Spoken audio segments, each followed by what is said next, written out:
በዲፕሎማሲ በተለያዩ የመንግስትና የሀገራዊ አገልግሎት ከ30 ዓመት በላይ አገልግሏል። አሁን ዘለ አምባሳደር መሆን እዛ ጥግ መሄድ ብዙ በራስ ተማምነ ለመስራት ትንሽ ያስቸግራል።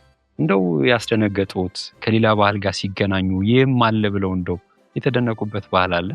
አሁን እንግዲህ አንዳንዶቹ አሁን የባህላቸውን ለብሰው ይመጣሉ።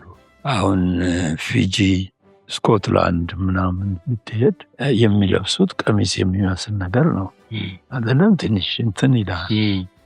የወንዶች አይመስልም። አምባሳደርነት ሹመት ነው ወይስ ሰዎች በስራ ሂደት ውስጥ አልፎ የሚደርሱበት ደረጃ ነው? አምባሳደር የምትሆነው በሁለት መንገድ ነው። አንደኛ በሹመት የምትሄድበት ሁኔታ አለ። ሌላው ደግሞ ከታች ትቀጠራለህ። አሁን ቅድም እኔ እንዳልኩ እኔ 21 ዓመት ነው ለመቼም አምባሳደር ደርግ መውደቅና በኢህአዴግ መምጣት በሽግግር ላይ ባለበት ወቅት ባለቤቶን ውጭ ሸኝተው እርስዎ ብቻ ቢሮ ቁጭ ብለው የውጭ ዜጎችን ከሀገር የማስወጣት የማረጋጋት ስራ ሲሰሩ እንደነበር እዛ ላይ ስለ ቤተሰብ ሁኔታም ገልጸው ያለ።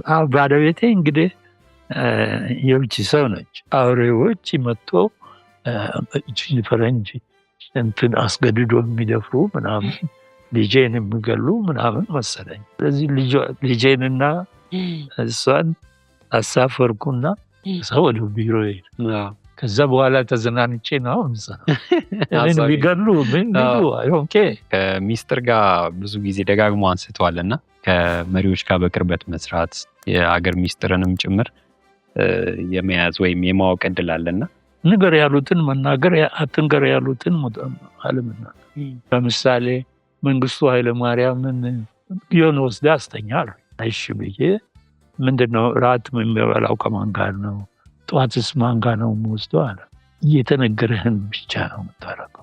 መንግስቱ ተከትሎ ሄዶ መጥቶ በአይሮፕላን ተሳፍሮ ሄደ። I was part of the theater ግን ያ ቲያትር እንትኑ ምን እንደሆነ አላውቅም። ምን እየተካሄደ ነው የሚለውን አላውቅም።